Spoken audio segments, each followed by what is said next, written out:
बिहार में चुनाव से पहले मतदाता सूची के गहन पुनरीक्षण यानी एसआईआर प्रक्रिया को लेकर चुनाव आयोग बुरी तरह से गिर गया है।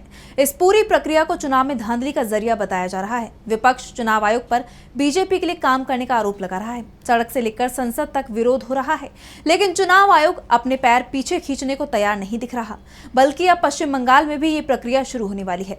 तो क्या है चुनाव आयोग की तैयारी, जानेंगे इस रिपोर्ट में। चुनाव आयोग ने बिहार के बाद अब पश्चिम बंगाल में भी एसआईआर प्रक्रिया को लागू करने की तैयारी कर ली है।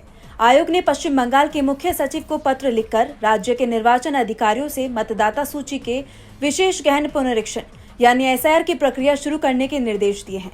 चुनाव आयोग का ये फैसला ऐसे वक्त में आया है जब पहले से ही बिहार में इसे लागू करने को लेकर सवाल उठ रहे हैं। विपक्ष इसका विरोध कर रहा है।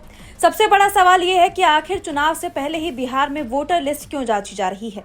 और अब अगला नंबर पश्चिम बंगाल का है, वो राज्य जहां मुश्किल से 6-7 महीने बाद चुनाव होना है।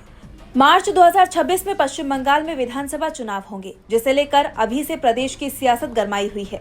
टीएमसी से लेकर बीजेपी तक सभी प्रमुख दल अपनी पकड़ मजबूत करने में जुट गए हैं। इस बीच आए चुनाव आयोग के इस आदेश ने बहस छेड़ दी है कि क्या बिहार के बाद बंगाल में भी खेला करने की तैयारी हो रही है। जिस तरह बिहार में पहली ड्राफ्ट वोटर लिस्ट में 66 लाख लोगों के नाम कटने की संभावना नजर आ रही है, क्या वैसे ही पश्चिम बंगाल के वोटरों के भी नाम काटने की फिराक में है चुनाव आयोग। और सबसे बड़ा सवाल तो यही उठ रहा है कि आखिर इसकी जरूरत ही क्या है, इससे फायदा किसे होगा। इस बीच पश्चिम बंगाल में वोटर लिस्ट में गड़बड़ी का बड़ा मामला सामने आया है। दक्षिण 24 परगना क्षेत्र के 2 इलाकों में मतदाता सूची से छेड़छाड़ का मामला सामने आया है, जिसे लेकर चुनाव आयोग ने कई अधिकारियों को निलंबित कर दिया है।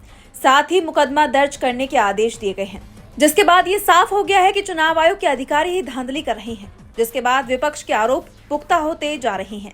इन सभी आरोपों के बीच चुनाव आयोग फिलहाल इस प्रक्रिया को आगे बढ़ाने की कवायद में जुट गया है, लेकिन क्या विपक्ष के विरोध के आगे वो ऐसा करने में कामयाब हो पाएगा, ये देखने वाली बात होगी। डीबी लाइव की रिपोर्ट।